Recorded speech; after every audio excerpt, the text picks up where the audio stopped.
Husband का semen analysis सब कुछ ठीक है, पर उनकी ट्यूब्स ब्लॉक्ड आ रही है, तब हम ऐसे केस में कैसे अप्रोच करेंगे उसको? काफ़ी कपल अपने पास आते हैं जिनकी ट्यूब बंद होती है। मैं तो उनको यही एडवाइस करती हूँ कि आप ट्यूब खुलवाने के चक्कर में या इसमें ना पड़ें और सीधा आईवीएफ पे जाएं। उनके साथ में ये हुआ कि यंग एज में उन्होंने अपनी फैमिली प्लान कर ली पूरी, उनकी फैमिली कंप्लीट हो गई और उसके बाद उन्होंने नसबंदी करा ली।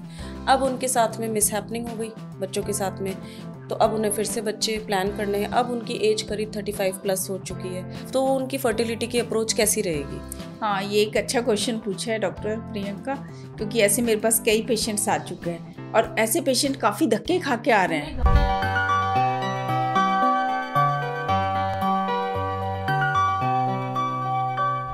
Hello viewers, hi, I am doctor Priyanka, prime fertility centre से आईवीएफ कंसल्टेंट। आज हम डिस्कस करेंगे डॉक्टर निशी मैम के साथ में कुछ ऐसे पॉइंट्स जो आप जानना चाहते हैं अपने ट्यूब्स के बारे में। चलिए अब हम डिस्कस करते हैं मैम कि एक पेशेंट आया हमारे पास में, उनके वाइफ की एज अराउंड 30-31 है, हस्बैंड की एज 30-32-33 के आसपास है। एक नॉर्मल एज जब यूजुअली आजकल के कपल्स ट्राई करना शुरू करते हैं। वाइफ का एएमएच और हस्बैंड का सीमन एनालिसिस सब कुछ ठीक है, पर उनकी ट्यूब्स ब्लॉक्ड आ रही है, दोनों तरफ की ट्यूब्स ब्लॉक्ड आ रही है, तब हम ऐसे केस में कैसे अप्रोच करेंगे उसको? ऐसे कैसे काफ़ी कपल अपने पास आते हैं जिनकी ट्यूब बंद होती है। अब क्या होता है कि मैं तो उनको यही एडवाइस करती हूँ कि आप ट्यूब खुलवाने के चक्कर में या इसमें ना पड़ें और सीधा आईवीएफ पे जाएं। पर आपने देखा है कि पेशेंट जो होते हैं, कोई नेचुरोपैथी पे चला जाता है, कोई है ना ट्यूबल रिकैनालाइजेशन पे चला जाता है। अब इससे क्या होता है कि उनके एक तो साल काफ़ी वेस्ट हो जाते हैं। दूसरी बात है, जैसे कि अभी आपने एक पेशेंट का देखा था, वो ट्यूबल रिकैनालाइजेशन करा के लेके आया, पर इसके बाद क्या हुआ, उसको एक्टोपिक हो गई और रेस्ट्रिक्टेड स्पिल आ रहा था एचएसजी में भी। तो ये जो कॉम्प्लिकेशन है जो कि ट्यूब ब्लॉक के बाद हो सकते हैं पेशेंट्स में। और अल्टीमेटली वो इतने ज़्यादा साल वेस्ट कर देते हैं कि फिर एएमएच नॉर्मल के टाइम पे जब उन्हें डायरेक्ट आईवीएफ जाना चाहिए था, और वो अपने साल प्रेशियस टाइम वेस्ट करते हैं, और फिर धीरे धीरे एएमएच अगर लो हो जाता है तो फिर हमारे लिए थोड़ा एग्स को आगे स्टिमुलेट करना भी थोड़ा बता रहे हैं मुश्किल हो उसकी जाता है। एज 31। हाँ, तो अब उस समय तो उसका नॉर्मल है, लेकिन धीरे धीरे 4-5 साल उन्होंने वेस्ट किए अपने, पर उसके बाद में एएमएच लोअर साइड आ जाता है, तो फिर हमें एम्ब्रियो पूलिंग, एग पूलिंग इन तरफ जाना पड़ता है। ऐसे ही एक केस अगर हम डिस्कस करें कि यंग एज कपल है, पर एक साइड की ट्यूब ब्लॉक है, 24-25 की वाइफ है, 26-27 हस्बैंड की एज है, बट एक तरफ की ट्यूब ब्लॉक्ड है, तो उन्हें कितनी बार नेचुरल या आईयूए की तरफ जाना चाहिए और उसके बाद आईवीएफ का रुख करें? देखो, हम उनको बोलेंगे कि ओवुलेशन इंडक्शन पे जाएं, क्योंकि एक तरफ की ट्यूब है तो आप कंसीव कर सकते हैं। अगर आपको जैसे राइट साइड की ट्यूब ओपन है और राइट साइड में ये एग बन रहा है तो वो कंसीव कर लेंगे। तो हम उनसे कहेंगे, क्योंकि 25 ईयर्स एज है और एएमएच भी अच्छा है, हस्बैंड का भी सीमन का पैरामीटर सही है, तो वो नेचुरल ट्राई करें 2 से 3 महीने। इसके बाद वो किसी भी इनफर्टिलिटी स्पेशलिस्ट या गायनोकोलॉजिस्ट के थ्रू आईयूआई पे जाएं, क्योंकि क्या होता है कि हमारी ओवरी में एक बार अंडा लेफ्ट में बनता है, एक बार राइट में बनता है, ये नेचुरल मानते हैं, पर कई बार राइट में ज़्यादा बनता है। तो जब भी उसका एग मतलब जिस तरफ की ट्यूब खुली है उस ओवरी में बनेगा, तब वो आईयूआई पे जा सकती है, तो सक्सेस रेट उसमें उसकी अच्छी हो सकती है। और ऐसे करके वो कितनी साइकिल्स आईयूआई ट्राई करें? मेरे विचार से 3 या 4 आईयूआई साइकिल ट्राई कर सकती है, क्योंकि एज कम है, और अगर इसके बाद कंसीव कर लेती तो बहुत ही अच्छा है, अगर नहीं कर पाती है तो फिर उसको आईवीएफ पे जाना चाहिए। कई बार कुछ पेशेंट्स ऐसे प्रेजेंट करते हैं कि हमारी ट्यूब एक साइड या 2 साइड, एक साइड खुली है मान लो, और उसके बाद में उनके साथ में ऐसा होता है कि एक फैक्टर होता है, या तो मेल फैक्टर होता है साथ में एसोसिएटेड, या फीमेल फैक्टर है, एंडोमेट्रियोसिस या एएमएच लो है, तब भी वो चाहते हैं कि क्योंकि एक साइड की ट्यूब खुली है तो उन्हें एक उम्मीद बंधी रहती है कि हमारी तो ट्यूब ओपन है, एएमएच जैसा भी है हम ट्राई करते रहे नेचुरल, तो तब हमें कई बार ऐसा रहता है कि हम आईवीएफ सजेस्ट करते हैं। तो आपकी उस पर क्या राय रहती है? देखो, सबसे इम्पॉर्टेंट फैक्टर है एएमएच। अगर उसकी एक ट्यूब खुली है पर उसको आपने बताया एंडोमेट्रियोसिस है, तो उसकी एग की क्वालिटी थोड़ा डाउन हो जाती है एंडोमेट्रियोसिस की वजह से, और एज अगर उसकी फेवर में नहीं है, अगर 35 है, 40 है, तो उसका एएमएच भी कम है। अगर वो नेचुरल ट्राई करेगी तो और भी कम हो जाएगा, तो जब वो आईवीएफ के लिए जाएगी तो उसके पास एग ही नहीं बचेंगे। तो ऐसे केस में जब ट्यूब एक खुली हो लेकिन एक एसोसिएटेड फैक्टर हो साथ में, तो फिर डायरेक्ट आईवीएफ ज़्यादा बेटर है, और एज उसके फेवर में नहीं हो तो ओके। क्योंकि एज उसकी ज्यादा हो रही है। आप जैसे आप आईवीएफ का भी आपने सक्सेस रेट देखा है, जो यंग एज ग्रुप है जैसे कि 25 से 35 के बीच, तो उनका आईवीएफ सक्सेस रेट ज्यादा अच्छा है। और अगर आपके सारे पैरामीटर सही हैं, ट्यूब भी खुली है, सब कुछ है, पर आप 35 से 45 के बीच में है, तो आपकी सक्सेस रेट आईवीएफ की वो भी डिक्रीज हो जाती है, क्योंकि एज भी एक मेजर फैक्टर है। हाँ जी। और कई ट्यूब के कारण होते हैं, जैसे किसी को ट्यूबरक्लोसिस रहा है पहले कभी, या पीआईडी था, तो ओवरऑल उनकी ट्यूब्स जब एचएसजी करके रिपोर्ट लेके आते हैं तो हाइड्रोसैल्पिंग शो करता है, या फिर उनके केसेस के अंदर ऐसा आता है कि लिमिटेड या फिर डिलेड स्पिल रहता है। तो पहले हम डिस्कस करते हैं कि हाइड्रोसैल्पिंग्स के केस में आप क्या अप्रोच से उन्हें बताते हैं कि हाइड्रोसैल्पिंग्स में जाहिर सी बात है वो नॉर्मल ट्राई ना करें, आईवीएफ में हमारे क्या प्रिकॉशंस रहते हैं हाइड्रोसैल्पिंग्स के साथ? देखो, अगर हाइड्रोसैल्पिंग्स है तो हम सबसे पहले उनका हम एग तो ले लेंगे और एम्ब्रियो बना लेंगे। इसके बाद मैं आपको जैसा कि पता ही है, हमारे सेंटर में हम मोस्टली एफईटी करते हैं, फ्रोजन एम्ब्रियो ट्रांसफर। जब हम फ्रोजन एम्ब्रियो ट्रांसफर के लिए लाइनिंग पे जाते हैं तो हम कई बार देखते हैं जो हाइड्रोसल्पिंग से उससे फ्लूइड उनकी एंडोमेट्रियल कैविटी में आ जाता है। अगर नहीं आ रहा है तो कोई बात नहीं, तब तो हम एफईटी कर सकते हैं। पर अगर फ्लूइड हर बार दिख रहा है उनका, क्योंकि वो फिर उसको नेगेटिव कर देगा प्रेगनेंसी को, तो इससे अच्छा है कि हम जो हाइड्रोसल्पिंग है उसका लेप्रोस्कोपिकली क्लिपिंग कराएं। और ऐसे अगर बाहर से प्रीवियस फेल्ड पेशेंट आ रहे हैं और हाइड्रोसल्पिंग्स पहले से है तो हम एम्ब्रियो बना के डायरेक्टली क्लिपिंग का ही एडवाइस दे सकते फिर हैं। अगर उसके पहले से 1-2 आईवीएफ फेलियर है और हमें हाइड्रोसल्पिंग्स भी दिख रहा है और प्रीवियस जो स्कैन हुए हैं 3D या एंडोमेट्रियल, उसमें फ्लूइड भी दिख रहा है कैविटी के अंदर, तो वो जरूरी है कि हाइड्रोसल्पिंग से ही आ रहा होगा। हम ये मान के चलते हैं, तो हमारे लिए क्लिपिंग मस्ट है ताकि हम उसको हमारे सेंटर पे फेल ना होने दें और पॉजिटिव रिजल्ट दें। ठीक है।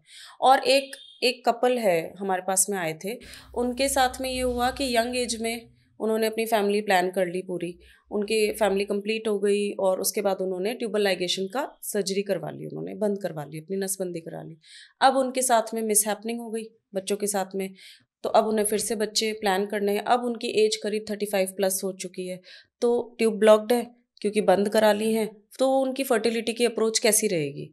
हाँ, ये एक अच्छा क्वेश्चन पूछा है डॉक्टर प्रियंका, क्योंकि ऐसे मेरे पास कई पेशेंट्स आ चुके हैं और ऐसे पेशेंट काफी धक्के खा के आ रहे हैं। उन्हें गांव में गाइड कर दिया जाता है कि ओपन करवा लो। हाँ, तो अब वो क्या करते हैं, ट्यूब भी ओपन करवा ली और इसके बाद क्या है, उनका एचएसजी में भी कई बार रेस्ट्रिक्टेड स्पिल आ गया। इसके बाद भी उन्होंने 2-3 साल अपने वेस्ट कर दिए ट्यूब खुलवाने में, मनी भी वेस्ट किया। इसके बाद वो कंसीव भी नहीं कर पाए और 3-4 साल के बाद, जैसा कि तुमने अभी इस कपल का बताया, वो हमारे पास आया है। तो अब उसका एएमएच भी कम हो रहा है और आईवीएफ का खर्चा उसका अलग से होगा। ऐसे पेशेंट को डायरेक्ट आईवीएफ पे चले जाना चाहिए, क्योंकि उनकी फर्टिलिटी तो प्रूव है। क्योंकि भाई देखो, फर्टाइल मतलब उनके 2 बच्चे हो चुके थे या 1 बच्चा हो चुका था, उन्होंने अपनी मर्जी से लाइगेशन कराया, तो अब उनकी ट्यूब नहीं है, उनकी ओवरी भी अच्छी है, हस्बैंड का पैरामीटर्स भी सही है, यूट्रस भी सही है, केवल तो जो टाइमली आईवीएफ प्लान कर लिया जाए। तो उनको टाइमली आईवीएफ ही मिसगाइड हो जाते हैं कई लोग गांव में कि भाई हमें ओपन करवाना है, गांव में शहरों में हर जगह ऐसा रहता है। और देखो एक बात और है, अगर वो ओपन भी करवा लेते हैं तो उनमें एक्टोपिक होने के चांस बहुत हो जाते हैं, क्योंकि क्या होता है कि आप कितना भी रिकैनालाइजेशन अच्छा करो, वहाँ पे स्कारिंग हो ही जाती है जहाँ पे आपने की है। तो कई बार आपका जो एम्ब्रियो बनता है, आपको पता है फर्टिलाइजेशन ट्यूब में होता है, तो अगर वो एम्ब्रियो वहाँ आके यूट्रस में नहीं इम्प्लांट हो पाता, वहीं पे रह जाता है, तो एक्टोपिक, और एक्टोपिक पता ही है गायनी में कितनी बड़ी प्रॉब्लम है अपने उसमें फील्ड में।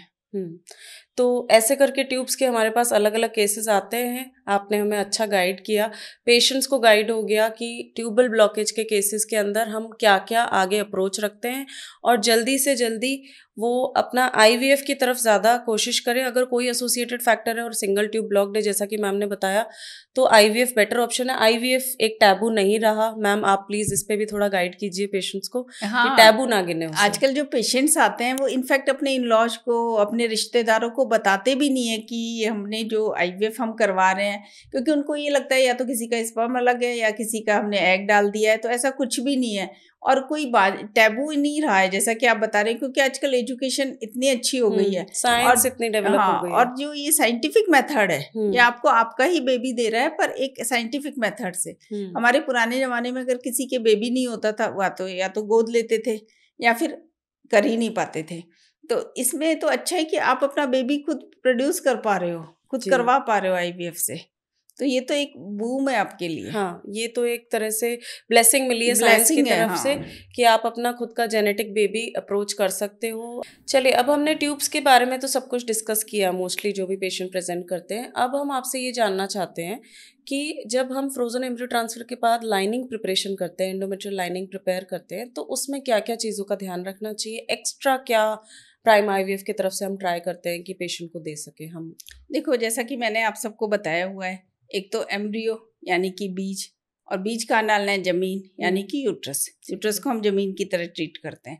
तो जैसे आप जानते हैं कि जमीन में बीज डालने से पहले उसमें खाद भी दिया जाता है, पानी भी दिया जाता है, उसको हल भी चलाया जाता है। इसी तरह से यूट्रस को भी हमें पूरा तैयार करना पड़ता है। उसके बाद हम जब उसका 3D कराते हैं तो हमें पता चलता है कि कहीं उसमें पॉलिप तो नहीं है। अगर आपका पॉलिप है तो आप फ्रोजन एम्ब्रियो ट्रांसफर करेंगे तो आपका नेगेटिव आ जाएगा, तो आपको पॉलिप रिमूव करना चाहिए। इसके अलावा कोई अंदर ऐसा फाइब्रॉइड तो नहीं है जो कि आपकी जो कैविटी की लाइनिंग है उस पे इफेक्ट कर रहा हो, उस पे प्रेशर डाल रहा हो। तो हमें, अगर वो फाइब्रॉइड है पर बाहर है, मतलब आपकी कैविटी लाइनिंग पे कोई प्रेशर नहीं डाल रहा, तो आप जा सकते हो, आप फ्रोजन एम्ब्रियो ट्रांसफर कर सकते हैं। इसके अलावा सबसे इम्पॉर्टेंट है ब्लड फ्लो। आपकी जो यूट्राइन कैविटी में ब्लड फ्लो है या नहीं है, ये आपको 3D से ही पता चलेगा। अगर ब्लड फ्लो कम है तो उसके लिए भी आपको ट्रीटमेंट देना पड़ेगा। इसके अलावा कैविटी वॉल्यूम, ये भी बहुत इंपॉर्टेंट है। ये आप कैविटी वॉल्यूम अगर आपका कम है तो भी आपके नेगेटिव होने के चांसेस बहुत ज़्यादा है, और अबॉर्शन के चांसेस ज़्यादा है, मिसकैरेज के चांसेस ज़्यादा है। तो इसलिए आपको इन सब बातों का ध्यान रख के ही फ्रोजन एम्ब्रियो ट्रांसफर करना है। और फिर हम अगर उसमें कुछ इश्यूज रहते हैं तो हम हिस्ट्रोस्कोपी या उसके लिए गाइड कर सकते हैं पेशेंट को। जी, तो अब हम कुछ फेल्ड आईवीएफ के बारे में डिस्कस करते हैं। अगर बाहर से पेशेंट्स 2 या 3 फेल्ड आईवीएफ करके आए हैं और उनकी एज ओके है कि एएमएच नॉर्मल है, 30, 32, 35 तक भी एएमएच ठीक रह रहा है, और उनके बाहर से आईवीएफ फेल्ड आए हैं, तो उस केस में हम क्या अप्रोच रखते हैं? पहले हम पिकअप या हिस्ट्रोस्कोपी क्या प्लान करते हैं? देखो, सबसे पहले हमें उस कपल का पूरा वर्कअप करना पड़ेगा कि मेल की क्या है, स्पर्म की क्या पैरामीटर्स हैं, क्यों उनका फेल हुआ है, उनके एम्ब्रियो किस ग्रेड के बने थे, उनका एएमएच क्या है, उनकी यूट्राइन कैविटी का क्या सीन, मतलब क्या है कि उनका 3D वॉल्यूम कैसा है, उनका ब्लड फ्लो कैसा है। तो पहले हमें पूरा वर्कअप करना पड़ेगा। फिर हम देखेंगे कि उन्होंने कहाँ कमी रह गई है, कि क्यों उनका फेल हुआ है। क्या उनका एएमएच बहुत कम था?